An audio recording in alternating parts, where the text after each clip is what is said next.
What's good, everybody? This episode of the podcast is sponsored by DistroKid. They are the go-to for digital music distribution and the easiest way for musicians to get their music onto Spotify, iTunes, Amazon, TikTok, YouTube, and more. They offer unlimited uploads, and artists keep 100% of their earnings, getting your music onto platforms and into stores 10 to 20 times faster than any other distributor. They help with cover song clearance, automatic splits, and they offer all kinds of tools and templates to help you get the most visibility for your releases.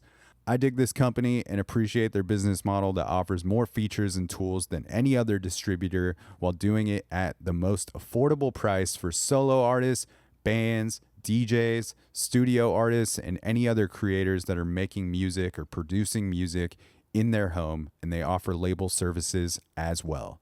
They've got 3 different tiers that they offer to creators that start as low as $22.99 a year. That's just $1.92 a month. And even their top tier is only $7.50 per month. And the best part about DistroKid sponsoring the podcast is they are offering Dan Cable Presents listeners 30% off their first year of service with DistroKid, making their affordable prices even cheaper for you. I will put that discount link in the episode notes. It will also be in my Instagram bio. Big shout out to DistroKid for sponsoring this podcast for more than 3 years now. Much appreciated. Now let's get into the episode. Look down at the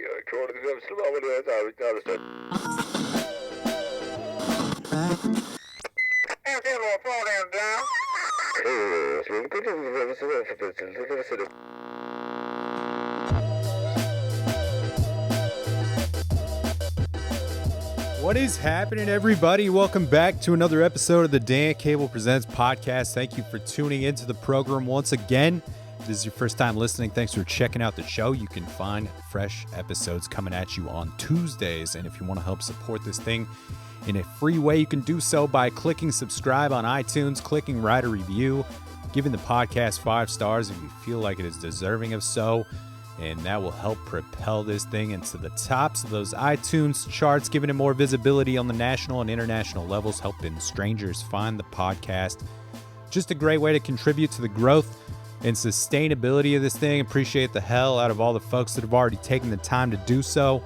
If you're not listening on Apple, just hit like, follow, subscribe wherever you are listening from.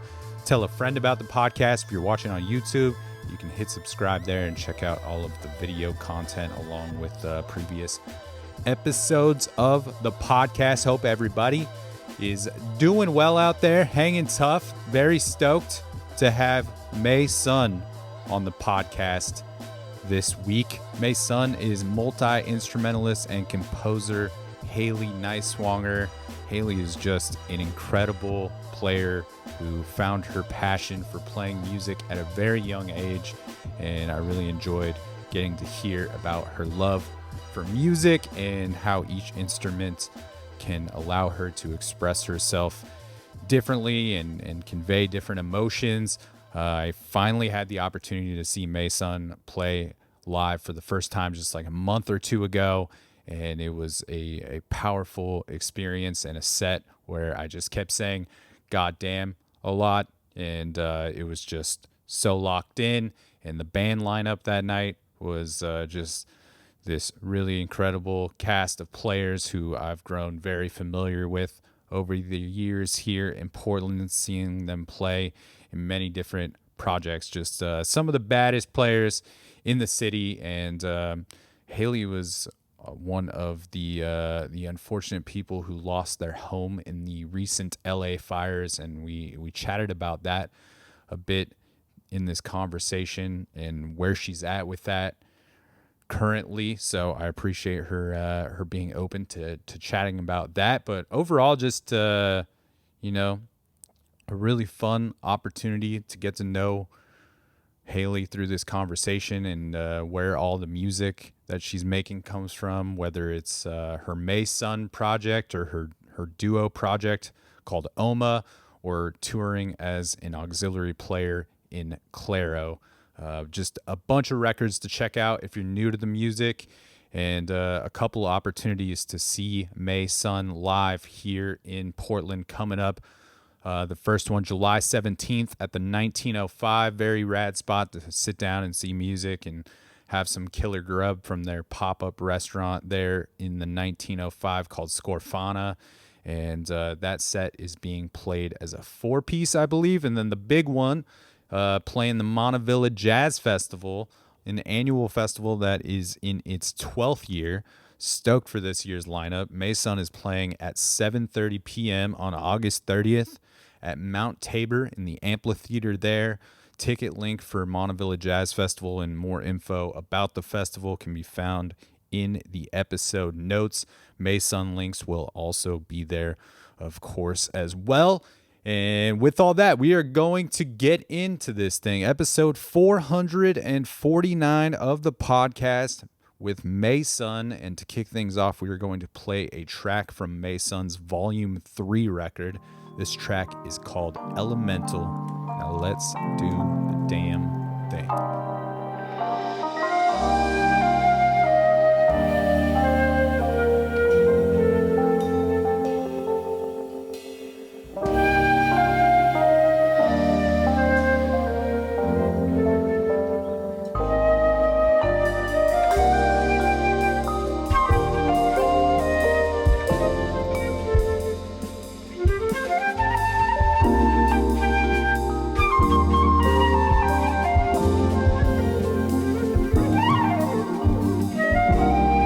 Stoked to have you here. Thanks. I was familiar with your music just from like listening to KMHD and hearing them play some of your music here and there, the MAE.SUN stuff. But it wasn't until I guess it was like last month the Montavilla Jazz kickoff party happened.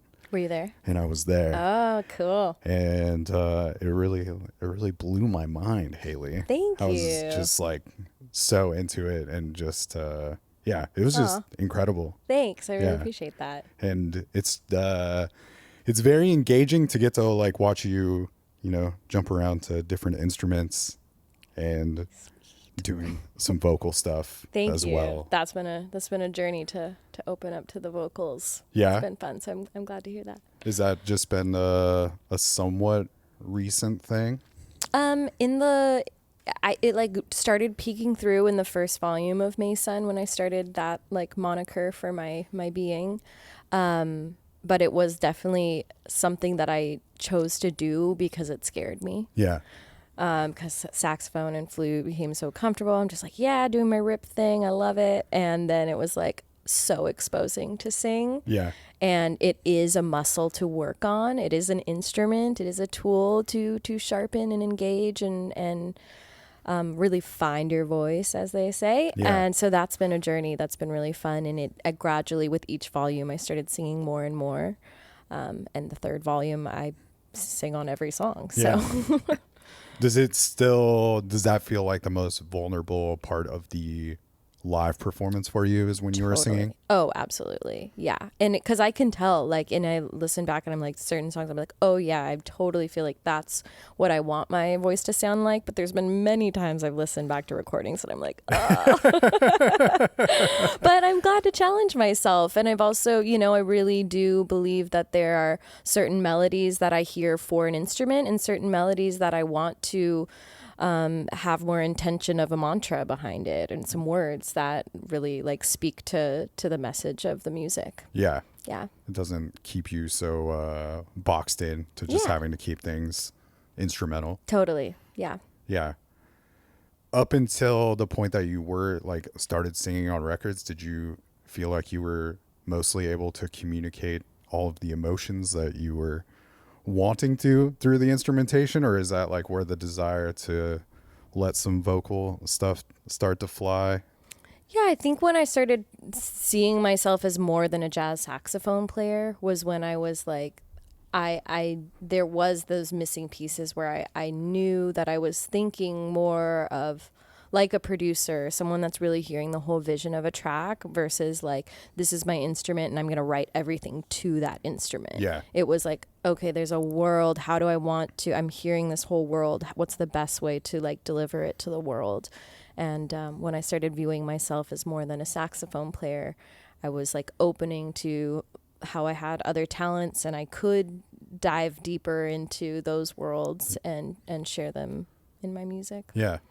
Yeah. Do you have to, like when you're composing a song that is going to have vocals, do you already know that going in so that you're leaving space for those things, or is it more of a thing where you're composing a song and then finding out that it needs a vocal or there's room for it?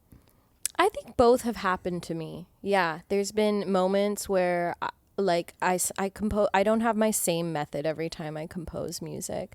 Piano is heavily involved for me harmonically, but there's been other times where I'm just singing a melody and then that song comes from a melodic place. Yeah. The words are what sort of find themselves more naturally, like they already existed or something, and I'm walking into a meditation in order to manifest them here.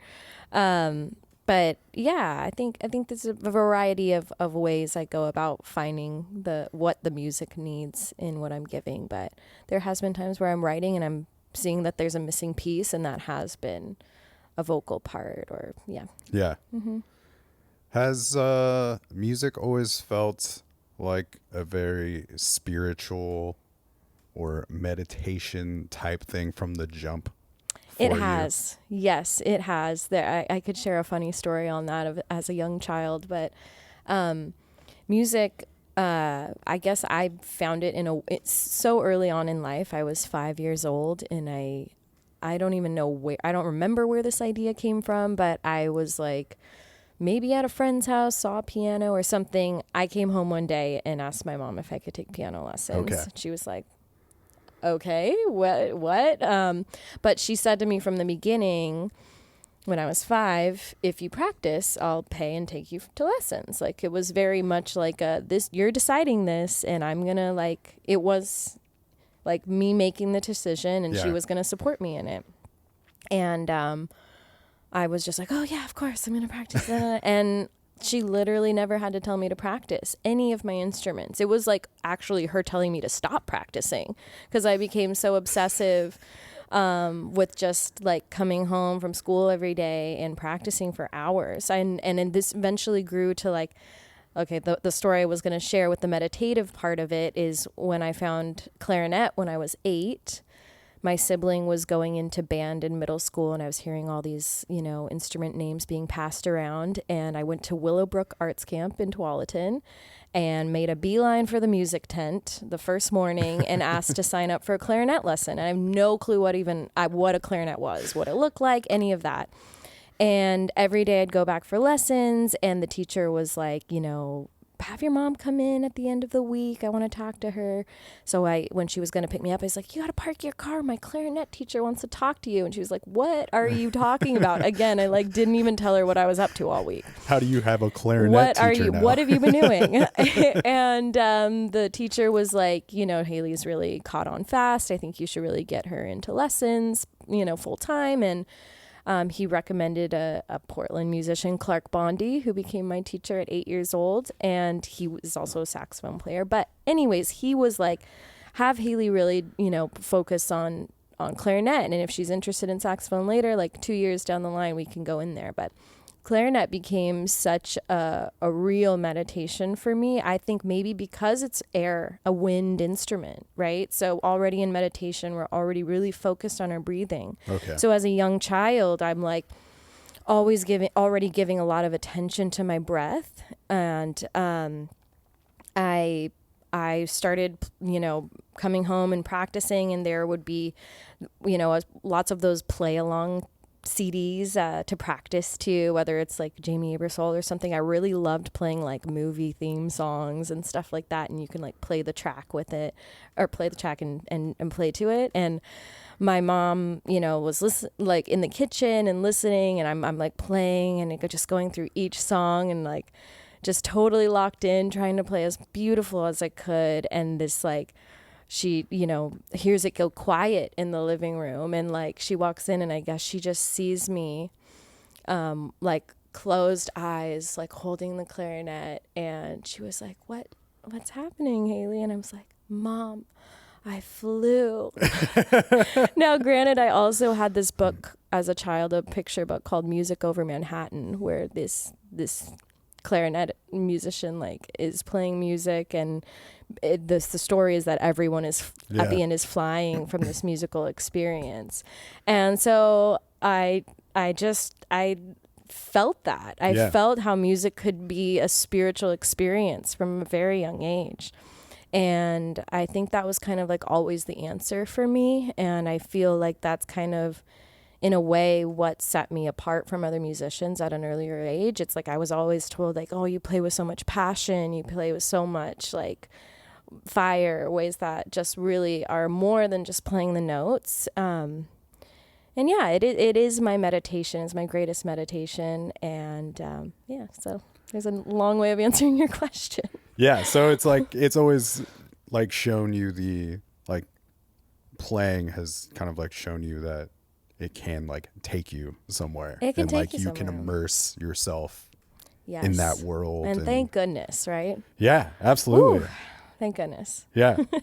And I don't know, I think that's it's just like a special thing to find as a young person, you know? Exactly. And so that's also, I mean, if I take this and bring it into another part of maybe answering a question, but how MAE.SUN was created was by being more spiritual with my music, because like obviously there is, you know, we've got Pharoah Sanders, we've got John Coltrane, we've got people doing lots of spiritual jazz already, but you know, having gone to Berklee College of Music, doing all these conglomerate bands, jazz bands, this and that changes, right? We're kind of like we're swinging hard, we're playing a bunch of changes, we're thinking, you know, theoretically about music. And the way I was like approaching things in my first few albums was very straight ahead jazz, like my first, you know, Haley Neiswanger albums before I started going by MAE.SUN.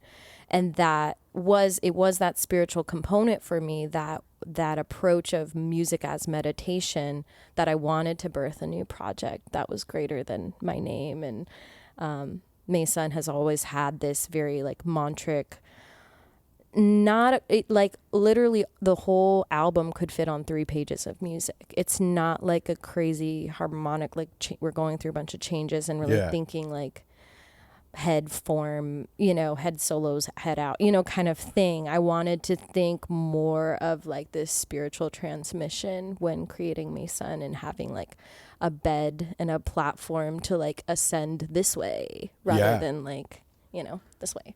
Yeah. I think it all like does feel like very transcendent to me, like listening to your music. Thank you. It's like clear that you're building worlds, you know, Cool. to like fall into. I love that. And Thanks. I think like you get, or at least as a listener, I get something similar out of the Ohma stuff as well. You know, it feels very different, but it also feels very spiritual and meditative at times, and like just kind of just some music that you can like really lose yourself in, but also explore your thoughts, because there's not like, definitely at least like during the instrumental parts of it, you know. Thank you. Yeah, appreciate that. do you feel like once you started the MAE.SUN project, you had already had so much time to kind of like carve out like what your voicing was on your different instruments? I mean, it also was availability to dive deeper on it. I mean, prior to MAE.SUN, I had never recorded my flute before. You know, it was kind of an opening to be like, by departing from my birth given name and choosing to go by MAE.SUN, it was like granting myself freedom again. Yeah. To go into to whatever I wanted to be, because I had a lot of success as a jazz saxophonist, you know, from an earlier age. So that was like what I was known for. And I like want to surprise people. I want to not be pigeonholed. I want to be expansive, and choosing a different name to go by felt like kind of, giving myself that permission. Did you get any pushback during that time from any of your like peers, or maybe contemporaries that were like, but you're already like crushing? Yeah, you not totally. I've had my mom still be like, I want you to make me like a jazz ballads album, like stuff like that. I'm like, I don't know. Things like that. But I think we're in such a time of people reclaiming freedom and departing from labels and such, I'm also a queer person, and like being able to, I actually around the same time of creating MAE.SUN is when I discovered I was queer. And, I think having that expansiveness in my own being and like, understanding that we, don't have to remain the same. We never do. Everything's always changing, and thank goodness that it is. And so I think I was more excited than worried about pushback and everything. I think there's still confusion maybe of, I'm trying to make it very clear that Haley Niswonger is MAE.SUN and MAE.SUN is Haley Niswonger and so much more and this and that. And, so there's been me also like just, people are like, do you want to be credited on this as Haley or MAE.SUN? And I'm just like, I guess call me MAE.SUN now. I don't know, but I also want people to know my name is Haley still too. Yeah. So I'm open. But musically, I am going by MAE.SUN now, which was a question when Neil invited me to play the Montavilla Jazz Fest. He was like, what should we put you on as the poster? I'm like, I'm MAE.SUN now. Yeah. Don't even go with AKA Haley Niswonger, even though that's been my Portland known name for years. But yeah. Was there a big change in approach to making records when you shifted to the MAE.SUN thing, or? Yeah, and it is continually expanding as well. The first two records were a little more similar, but the most recent one that came out last summer was a bit different approach as well. There has been with MAE.SUN really an openness to getting to have this journey of musical experience with a lot of different musicians and players. It's really cool that I can say, oh, I have people in, primarily New York, LA, and Portland that know my music, like West Coast bands, East Coast bands, and getting to hear each person's different interpretations of the music. So MAE.SUN has been very collaborative in terms of who's playing with me and letting, having kind of these outlines or ideas of what the music is, but really giving them the liberty to, find their own magic within these ideas. And I think that's a really cool thing because it's different every time I play. And I always am choosing different players. Like MAE.SUN I originally went in with being like, MAE.SUN's a band, which yes, but I kept choosing all these different players and this and that. And I was like, I guess it's me that is kind of like, in the nucleus of this creation. So the last album was different because it was COVID times. So originally in the first one, I had the practice of like writing the music and then booking a lot of shows and playing it live and seeing how the music developed in a live setting in terms of really finding what was right for it and then going into the studio and capturing it after all these times playing it live and exploring it and really knowing it deeply.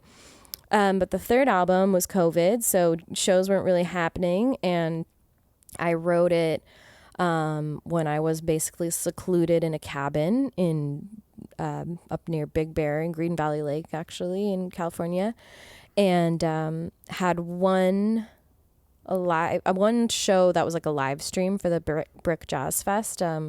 Went out to do that, and so we basically played it live together one time and then went into the studio. And my idea for this one was actually having a lot of inspiration from doing the Ohma album and just kind of like studio work, being more in with the composition in terms of like orchestration and really taking just like my woodwind choirs that I do. So there's a lot more post-production that I did on the third volume. Yeah. That was really fun for me to like, I did capture the band live. That's a live band playing, which I love that's kind of like the essence that MAE.SUN has been in terms of still, there's so many studio produced albums now, but to still capture like a live setting, like you see on all of these like jazz albums and really, capturing what a band is together.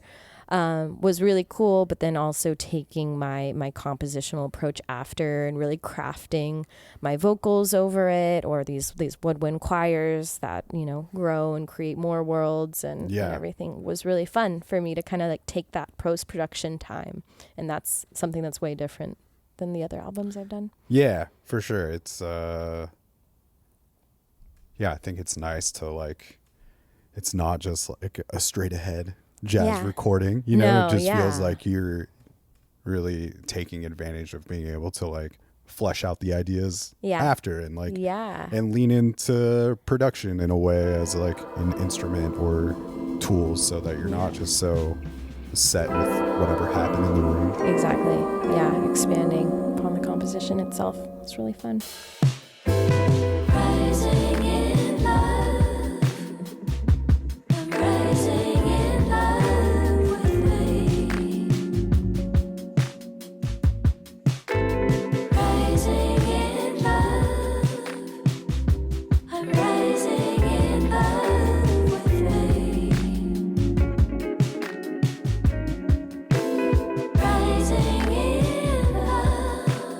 You mentioned playing with like a lot of different people within the project, and I feel like that's just like something that happens in the jazz world specifically, where you have the opportunity to play with a lot of different people.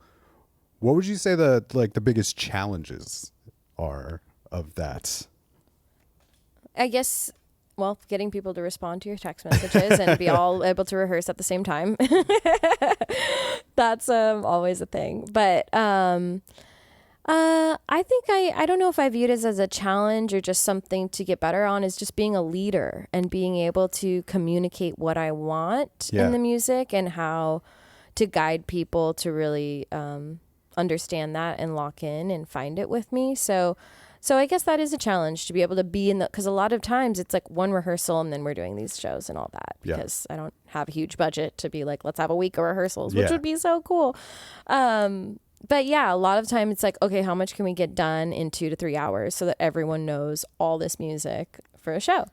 And so it is really just taking, being able to be a leader and guide the people, hoping they've done a little bit of pre-practice, so they're coming in knowing things, but then to recall like, okay, what are maybe the more tricky rhythmic parts that we need to work out so that we have this super tight, and how can I communicate quickly while people retaining this information? That's kind of, that's more of the thing, versus if it's the people that have been always playing the same music, they already know it, but it's kind of like, okay, this bass player has played it before, so let's pay attention to him. I'll like cue you on this part, this and that, and just like really being that guide and that a band leader, which is always like, you have to find it, that's a skill to be able to clearly communicate what you want. Have there been some people along the way that have informed your style of being the band leader that have had a pretty big impact?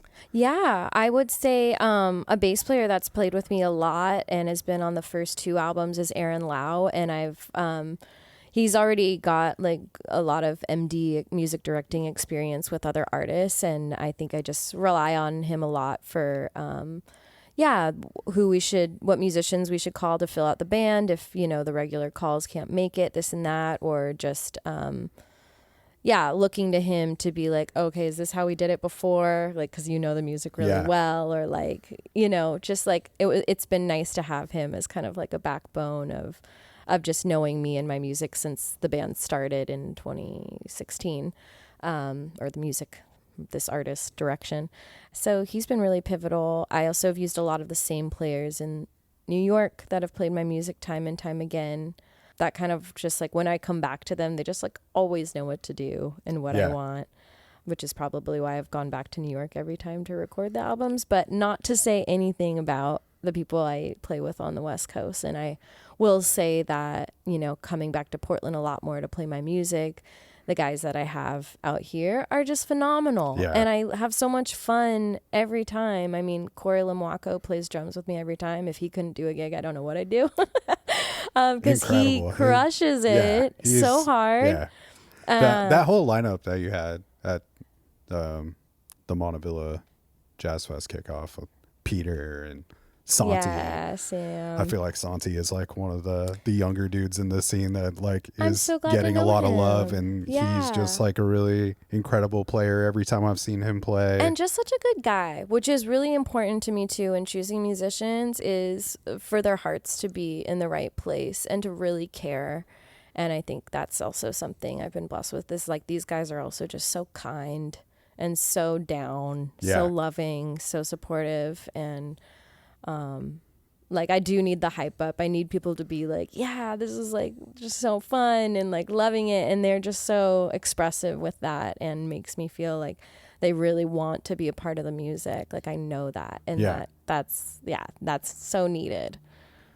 When you mentioned like wanting to like play the songs live and like before you actually record them, what are you looking for there? Like are you listening for what the people in the band are doing to hear what might work best on the record, or are you more focused on what you're playing? Or both, totally both. It's totally like a synergy kind of experience. There's definitely been ways that I've like adjusted how I sing a melody, or when a certain background line or part comes in to when someone's soloing.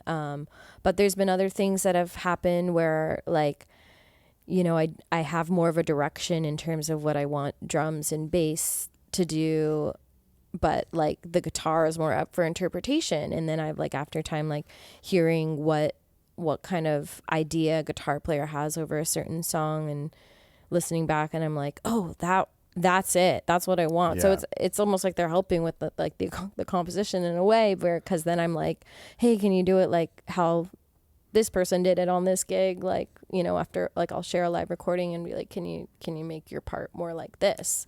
So it's definitely grabbing at those ideas that we are finding in live settings, which is always so exciting, because I feel like a lot of that best music comes from like no thought, and it's just kind of what's intuitively expressed. And so that's always really cool when you're choosing players that you respect so much that are just bringing such good ideas to the table. Yeah. So you always trying to record sets if possible so you can listen back? Oh yeah, I record like everything. Okay. Yeah. That's such a huge part of my learning and growing. And I totally recorded the Montavilla set, listen. Sometimes I wait a little bit to listen, or if I'm like, just like, hey, let me check it out. Because maybe sometimes I'll feel more like, oh, how was that? And then I'll listen back and I'll be like, oh, okay, cool. That hit, or I really like that. But yeah, I didn't always do that. But yeah, in the past,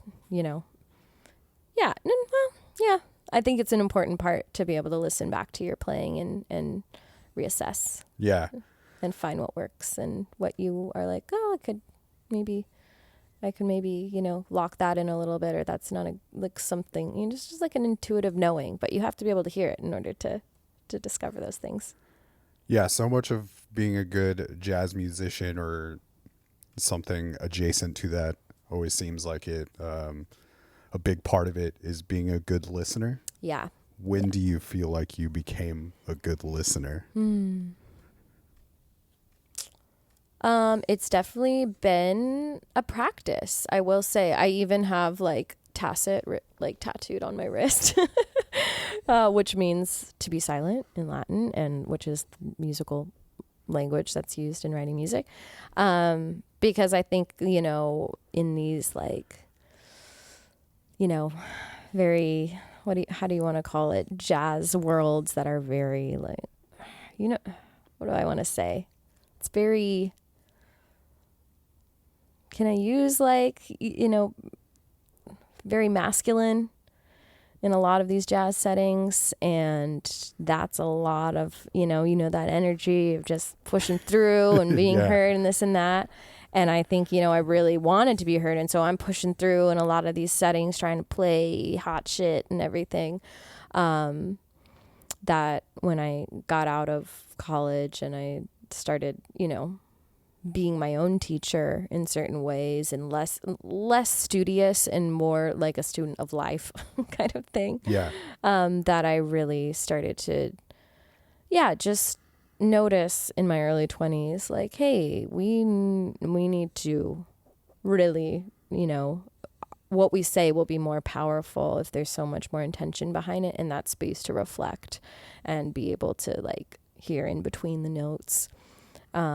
And that also of course there's listening that's happening in jazz, and I was doing that. I mean, we hear the drummer do a rhythmic idea. How can we latch onto that and bring that into our improvising and our solos? So I think listening was happening, but with all these theoretical approaches with jazz, it wasn't until I kind of started exploring more meditative approaches that like the listening got deeper. And it's still a practice, right? I mean, we can just get caught up, so deeply, and maybe, this is an idea that I want to go down. But I mean, it's the same thing in our life. Like it's like a multiverse of decisions we can make that will then open to another multiverse of decisions in our daily life. Am I going to go to the store right now, or am I going to go down to the river and play some flutes? Like, different things are going to happen. So I think it's like in those moments too of playing where you can be locked into like, oh yeah, this is the direction of my solo or where it's going. But then it's like, how much more exciting when you like pay attention to all these other humans that are around you, feeding you musically, to let that open you up and inspire you, and then be surprised. Yeah. It's so exciting. Is that what you love about playing music that have elements of improv, that there are I love that. those options and you're not just like locked into this rigid set of playing like Totally. And when I was a kid, I was like heavy into classical too, and I was like in symphonies and concert bands, playing classical clarinet, competing in state competitions, all this and that, and extremely rigid, expressive, but like, this is how you do it and this is the right way to do it. Yeah. Versus like having jazz and improvisation. And I actually had, when I was in high school, I was taking private lessons on piano, doing lots of more like popular music type stuff. I was doing classical clarinet, jazz saxophone, and accordion. And I was doing like, polkas, schottisches, like all this other stuff. That was a whole nother world of music. And I would come home from school and I'd practice for an hour on each instrument after school every day, on top of going to any conglomerate bands that were happening either after school, before school, jazz band, weekend jazz bands or symphonies, concert bands, this and that. Like, it was actually psychotic. I even developed tendonitis. Like, it was a whole thing. And I had a mentor in Portland, Norman Layden, who was like the conductor of the Organ Pop series symphony, and an amazing composer and writer, and was like a grandfather to me.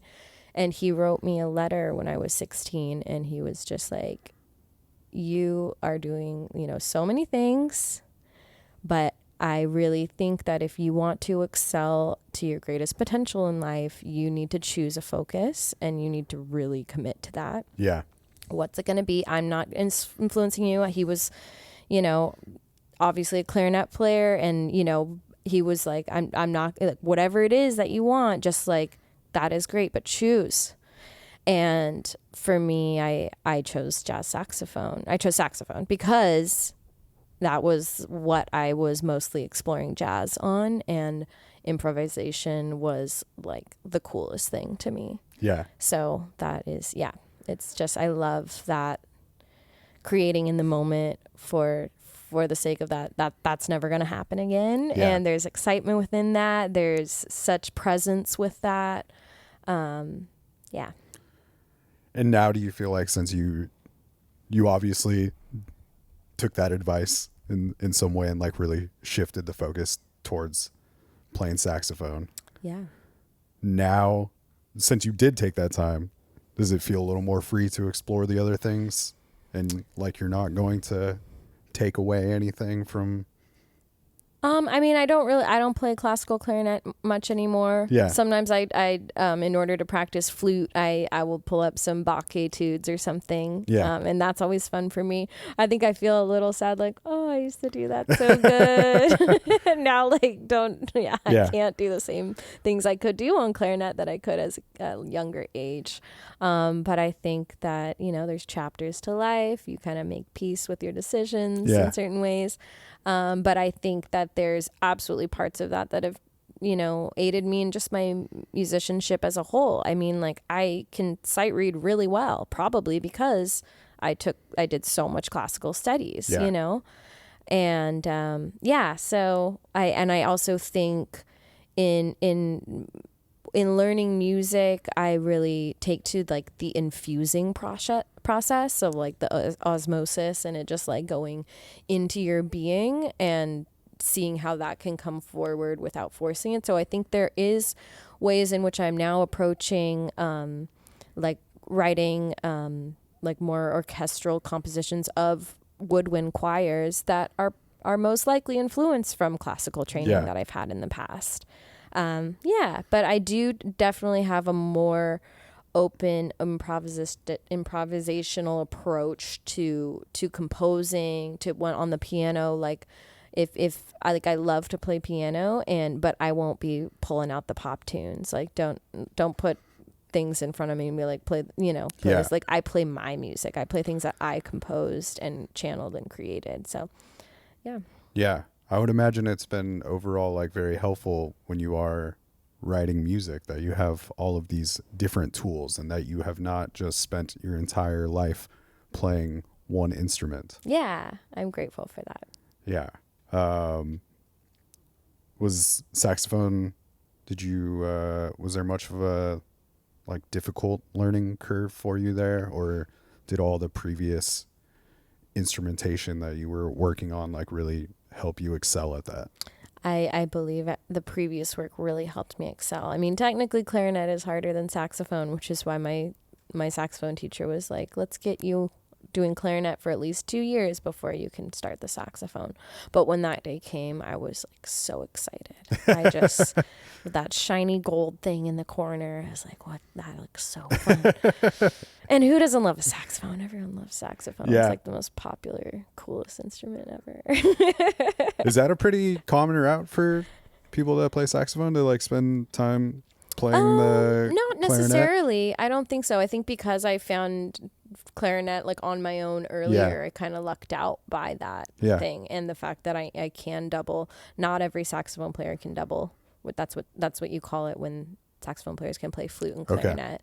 And I think that is definitely helpful in setting me apart in getting opportunities and everything. It's like when you can have one person to do it all, like that's pretty cool. So I'm very grateful that I can do that. And also, like, some saxophone players do play those things, but they're not known for it. Like, if they need to pull it out of the bag, they can. Yeah. But I make it very known that it's like, Haley's not just a saxophone player, like, at all. Yeah. So you're like one of these auxiliary players that let can me just know.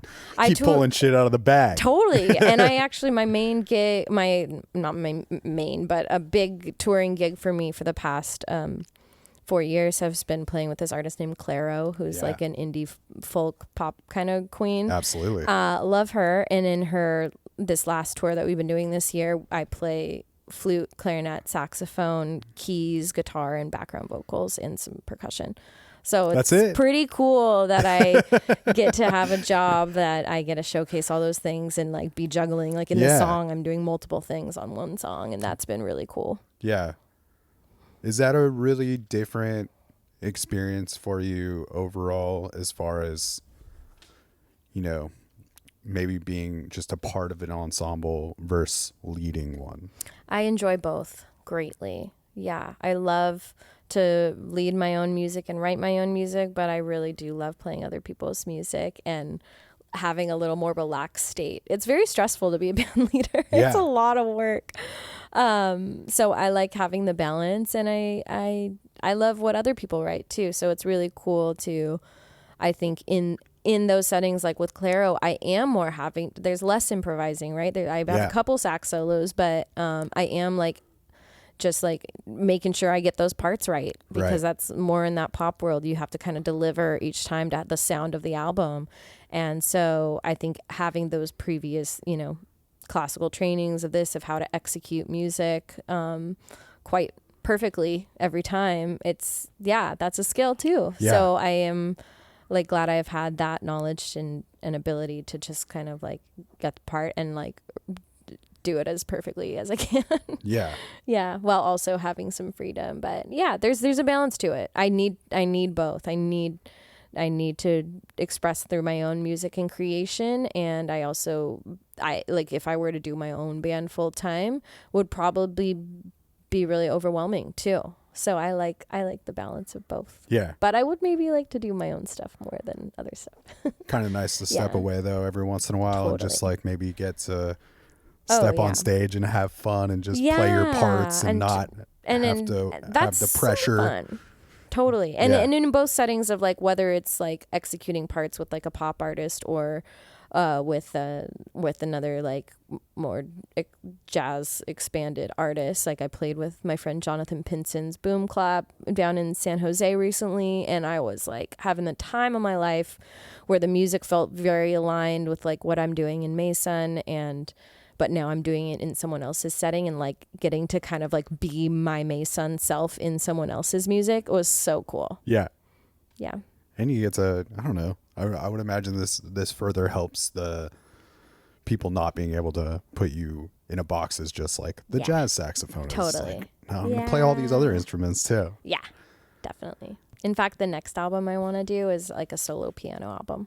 Surprise. Oh, nice. Yeah. Like just be like, yeah.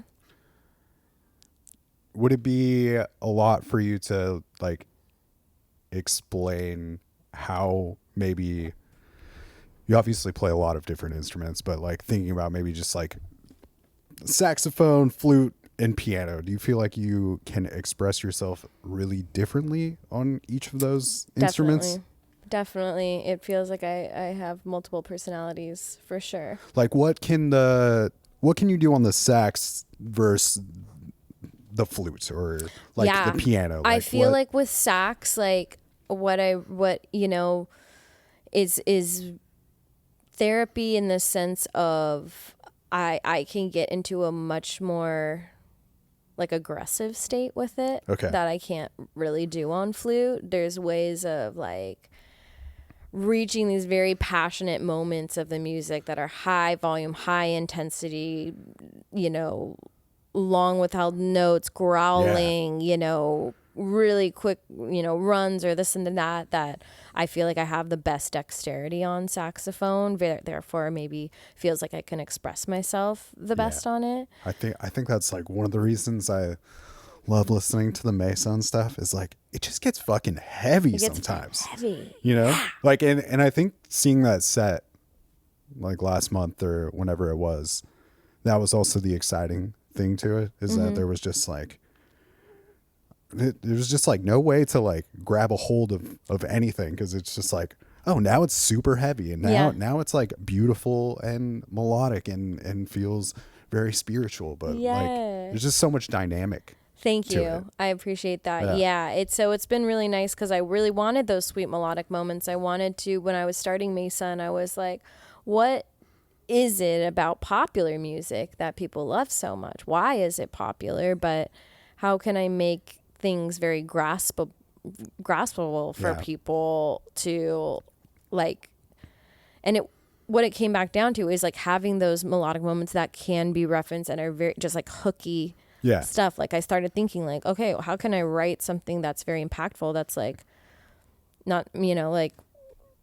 not necessarily just 4 bars, but sometimes it's like there's some songs that I wrote that's like a 5.5 bar loop, but you wouldn't know it feels 5.5 bar because the way I'm writing music is there's so much intention behind it that there's a lot of weird odd meter shit that's happening in MAE.SUN that doesn't feel like it. And that's part of the trick with what I'm writing and composing. It's like things are odd, but we wouldn't think that.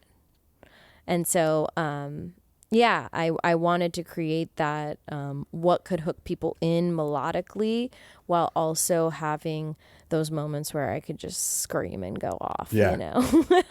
And it is like, it's a healing experience for me, but I wanted it to be a healing experience for other people. And a lot of times most of the time when I play, pretty much every time I do a MAE.SUN show, I don't stop. Like it is a nonstop sweet experience. Yeah.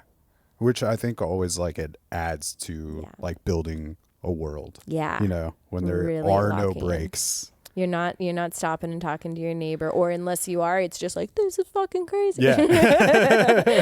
Right. So yeah, but I recently, like my past 3 albums and a lot of my shows, I will say that, it was very much intentionally written like a suite with these transitions where we're moving through the music. But I also secretly just hated writing set lists before gigs. Yeah. So it was like an out for me to be like, oh, well, this is just how it's done every time. And we're locked in. We know where we're going next. People aren't like, what song are we doing next? Like, it's just a total full through composition.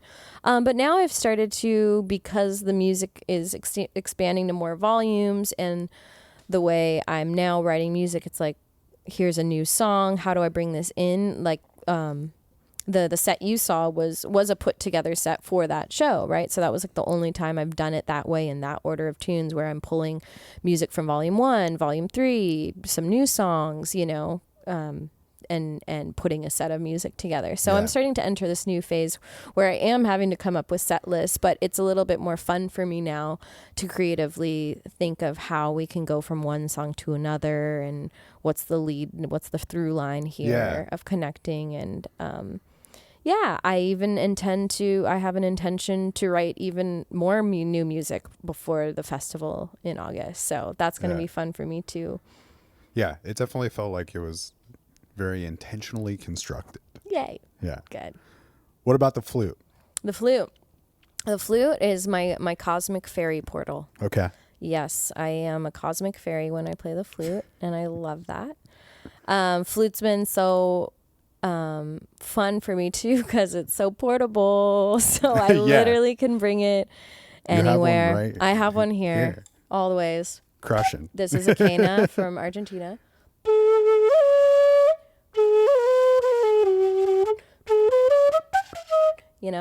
So I love it because there's flutes from all over the world. It's a very primal instrument. Built very differently. And I really feel like that primal essence with the flute. I mean, flute and drums are like the oldest instruments, right? At least I think so. And voice, of course. But flutes have been around for just thousands of years, and I just really feel that connection to, a very expansive lineage with the flute. And I love the tone of a flute. I actually have been told that my silver classical flute, which I play in MAE.SUN and for shows, people think it often sounds like a wood flute. I think I can really get this very natural earth tone from it, which I love that. And so flute's my like cosmic fluttery fairy world sound that I go through, this lightness to it. And it is kind of voice-like too, in a way, angelically.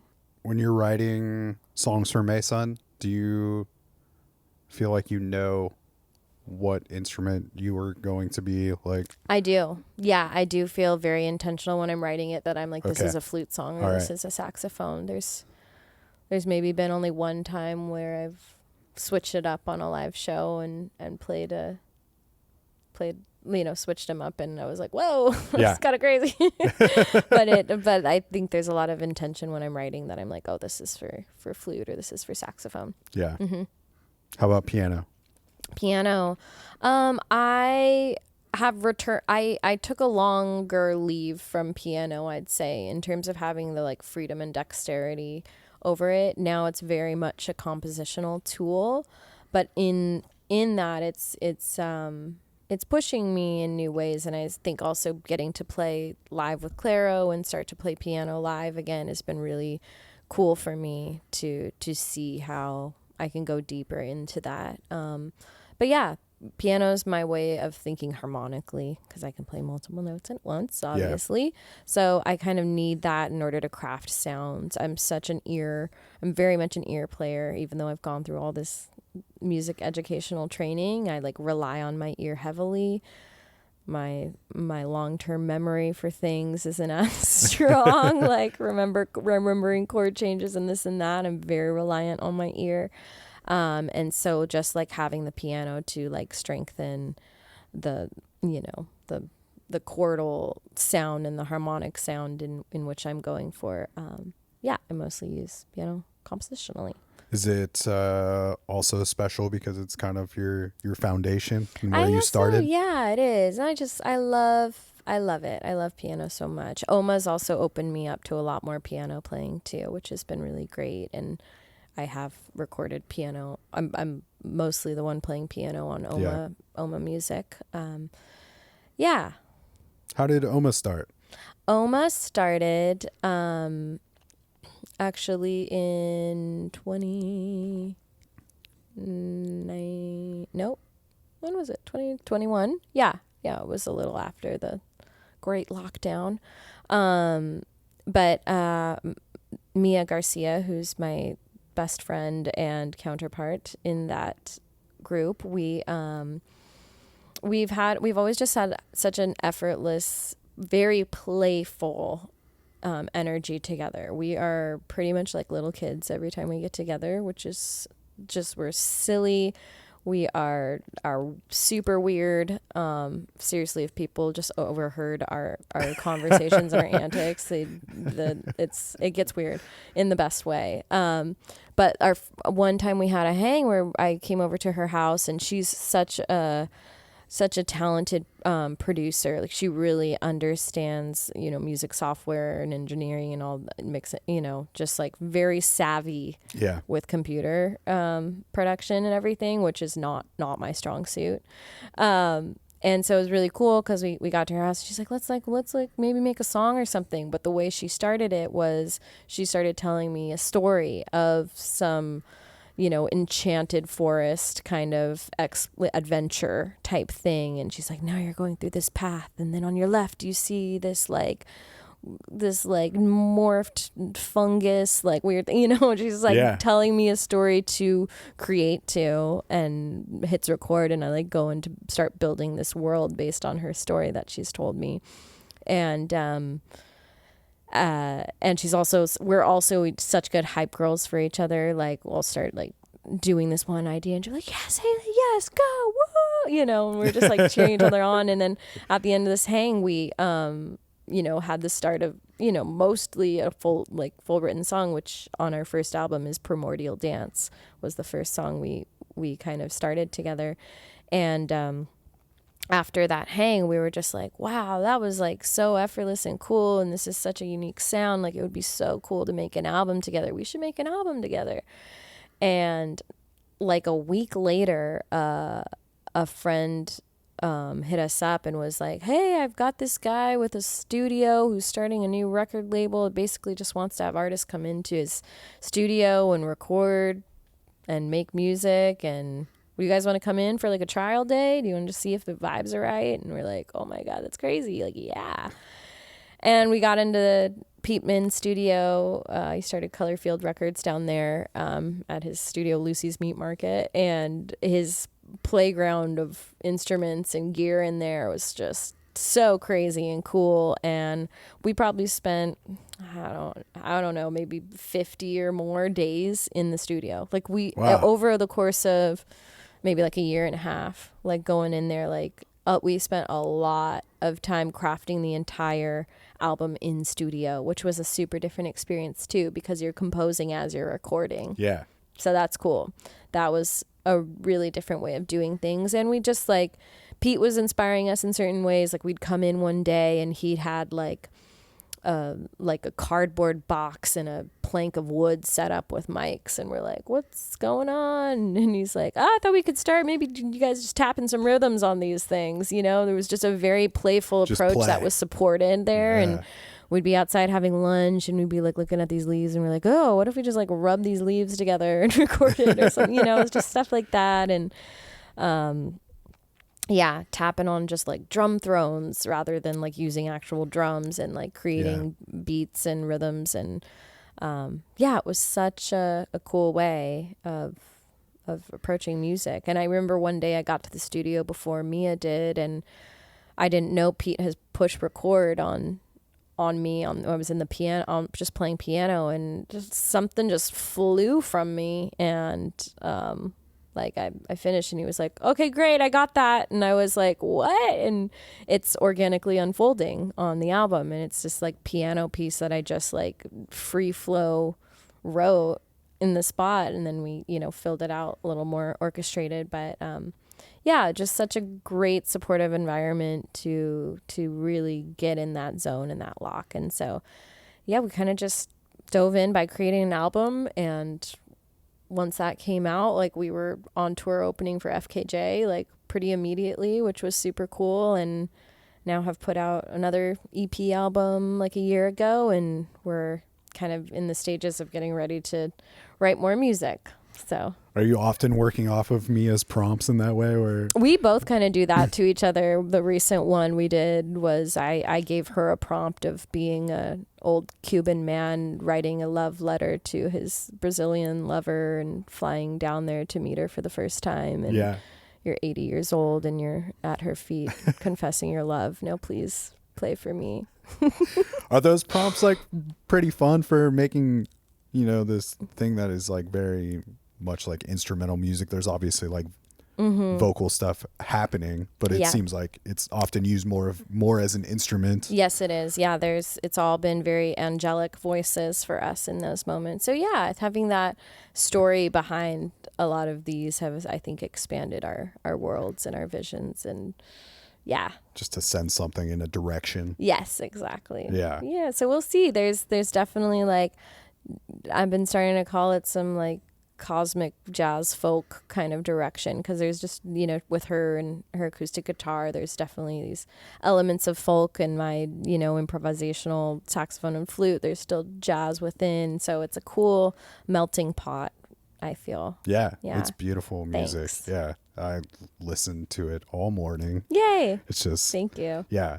It's great music to like intentionally listen to and also just have on in the background. Yeah. Which I love records like that. Yeah. And I've had people tell me that every time they listen to it, they kind of hear something they didn't hear before. Yes. So that's really cool, because it was very, it's a deep world where we kept adding upon it, and glad we had the freedom and space to do that and really take our time with it. Yeah. You get to flex pretty different muscles as far as your own ideas and compositions in that versus the MAE.SUN stuff, or does it feel similar? I think yes, and it's also inspired my personal writing in MAE.SUN too. It's definitely a feeding, of such. And even like the On Loving Earth album that came out a year ago, that's very stripped down. That's very much more acoustic live setting, where it's just kind of like us and our instruments and a sweet tender offering versus like something we spent months and months on. What was it like building a live set for the Ohma stuff, being that you kind of just took advantage of this recording time, maybe didn't know that you were going to be thrown out on the road? Exactly. 2 hands each, right? What can you do when you're doing like so many things on the record? It was a challenge. In our first tour, we did live looping. So we MIDI mapped a whole, every song to loop at the exact moments, which made it like where you really have to deliver and lock it in right away, because it's recording. Once we push like go on the playback, like we had maybe a little bit of some percussive tracks in there, but the rest of it we were mostly like live looping and tried to lock in. But that's starting to become like, we can't really do that. A lot of our compositions have changed a bit, are less loop based. And also we discovered that we really like the freedom of being able to go different places and change direction. So more recently we've been playing with a drummer, which has been super fun for us, and trying to, I could see maybe in the future we expand to having more musicians with us when we play live. But for now, we're just trying to create these worlds where I kind of do more of the keys and woodwinds, and Mia does bass and guitar. We both sing.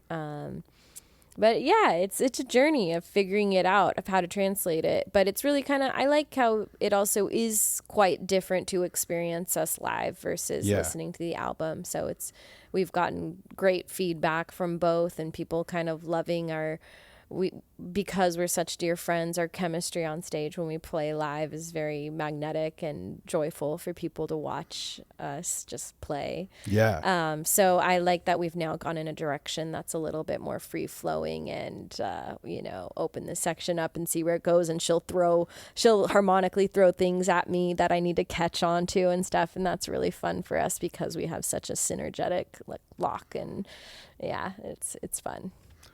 It sounds like you've had a lot of great teachers and mentors along the way. In your opportunities to do some teaching, what has been your approach, or like the thing that you've found the best way to pull something out of people when you're teaching? Yes. Yeah, I like very much going with the more intuitive approach, like create, like, what is your voice saying, and how do you get that voice horn connection, right? So what is it, like a much more passionate approach to playing? What are ways in which you can create something so intentional in your playing? A lot of times I love, creating a more like a bed of music to hear what students might be able to create, and to really drive in like motivic development. Like, how are you saying something and remembering it and then bringing it back around again? That's that hook. I think a lot of, when people are starting to create music, they're kind of just like throwing a bunch of information out there, trying things out. But I love this like more like sing it, now play it kind of approach, where it's just like very much creating intention in people's ideas. That's kind of more how I like to approach it when I get to work with kids or students of whatever age. I'm not the teacher to be like, we're going to try the altered scale over this chord, and now I want to hear a whole tone scale.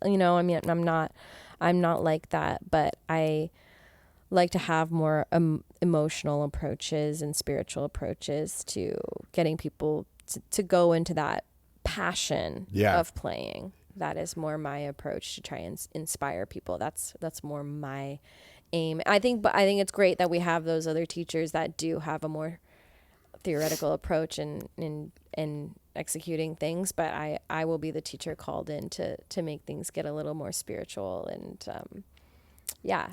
tapped in. I would imagine too, like the way that you found music and found your passion early, that it's like important for you to teach in that way of some sort, or like it must be exciting when you see that in a younger person, that they are truly like passionate and just so interested in it versus maybe someone that's like learning an instrument that doesn't have quite the same interest. Exactly. Yeah. And just getting out of headspace and into like heart and listening, so really I love to do a lot of call and response in teaching and see how they're listening to me, or mimic and show to them how I'm listening to them and what their idea is, and kind of playing it back to them in another way. So it's a lot more like to try and lock in to heart and ear space rather than being like, how's this lick? Yeah. I'm sure you're still trying to figure out how to process all of this, but you're like 4 or 5 months removed from this awful fire situation, and you were one of the many who lost their home and many of their belongings, and I'm sure a lot of instruments. It's been a year. Yeah. How do you feel like that's like shaped you as a person, and like just like, I don't know, I would just imagine that just like makes you see something different in humanity as well. Absolutely. It was totally an unexpected death for me. You do know you're going to lose loved ones, certain things in life will happen, but you don't generally have your whole entire house and belongings of life burning down on your bingo card. Yeah. So it was very, very a surreal experience. It was like out of body, kind of like, I think there's still moments where I don't fully understand what's happened, and I'm trying to day by day I'm finally reaching a little bit lighter space with it, but it's also now directed my life in such a different way that I didn't intend to, or maybe wasn't ready for, because I have my partner and I did make a decision to come up to Oregon about 2 months ago. Yeah. And call this home for now. Whether it's longer term or shorter term, I don't know, but it is also the first time in my life where I don't know where I'm supposed to be,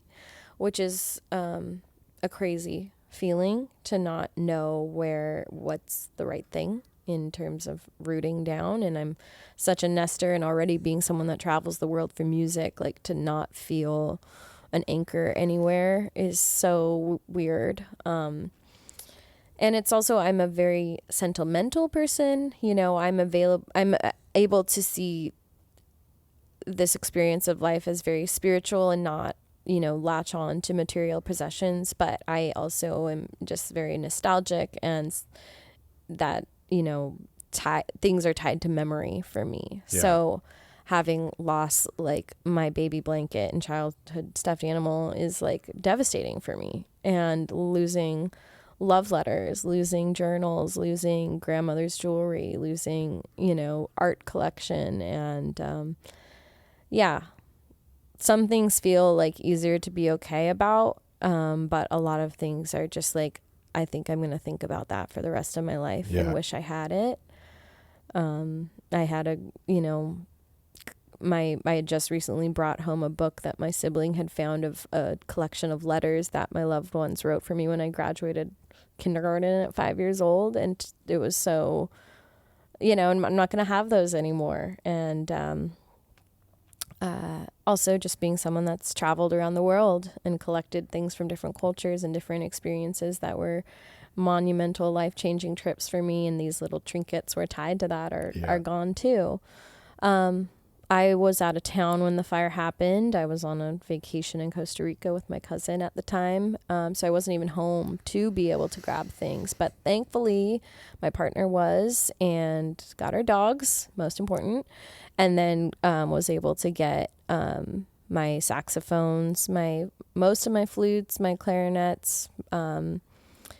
But I did lose a couple flutes. I lost, you know, my guitar, my piano, synthesizers, recording gear, accordion, just a lot of other musical instruments, drums from different places in the world. Yeah. And I know that this has shifted me, and there's, you know, people are like, oh, imagine the music you're going to write coming out of that. I'm like, okay, just stop. Yeah. I'll get there. Yeah. Eventually, I'm sure this will be something but I really truly feel like I haven't had a lot of quiet moments yet to really sit with it all. I had a lot of touring this year already, that with Clairo and other things that I just had to be gone for, and had to kind of like compartmentalize what had happened, and show up and do my job. But it still has such a hold on me emotionally, and there's so much unsurety of what's going to unfold in my life right now. I think I'm ready for some more internal time and to write more music and to sit with myself and create. But, you know, it's hard to be pulled from your career in a sense. I see opportunity here in Portland, and I know that what I want to be is a global musician. And if I am that, I can be anywhere. Yeah. And I'm very inspired by so many artists that do that. And I'm trying to tell myself it's okay that I don't have to be in LA or New York in order to make a music career happen. But yeah, just starting to see that play out a bit, and seeing how I'm going to have to start showing up in different ways in order to have the career I want to have. Because I have already turned down some things and opportunities by not being down there, and seeing, okay, what's this new path forward look like? But is it even, I don't even know where I'm going to be in 6 months. So for sure. It's hard to know. But it's beyond my own personal possessions. It's I have dear friends going through the same thing. I mean, John Clayton has been a mentor who's lost his home and his bass that Ray Brown gave him. And, you know, you just think of all these elders that have actually like massive lines of lineage that have burned to a crisp. And you just like, you know, feeling so deeply for all these other people too, that you're like, okay, I can, yeah.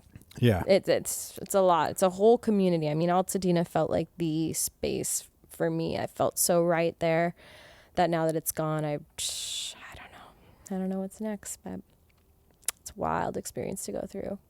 How long were you there?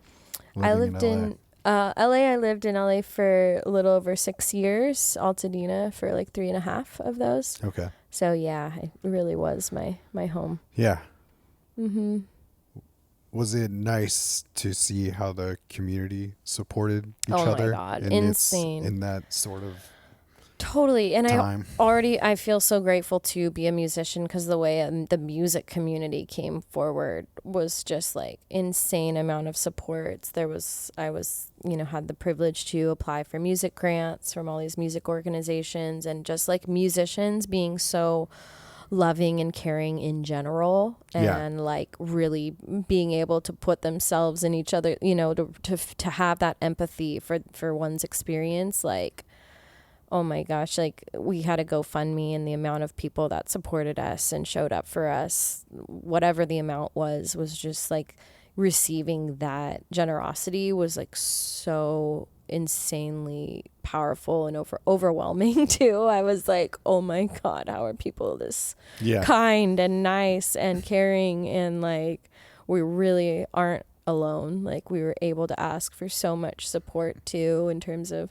where we would stay after, and having how people showed up for us. And I mean, people still like checking in months later, which is, you know, knowing it's a long road. And oh my gosh, like, yeah, musicians are deep feelers. So they were really showing up for me and for my partner. So it's, feels very, very grateful and very lucky. Yeah. It was brutal watching it from afar. Even, and just like, because it is such an epicenter for art and musicians, and just seeing like day by day, like how many people like I knew, like either, you know, just from other people, like, or like people that I knew directly, and it was just like, God damn it, dude. Yeah, like, it's so another much. one has lost their place, or like thinking about the people that just have music they've been working on that is just like lost on a computer. You know, that I lost all my hard drives. You know, just but one hard drive was in my computer case, and the rest are gone. But also, I had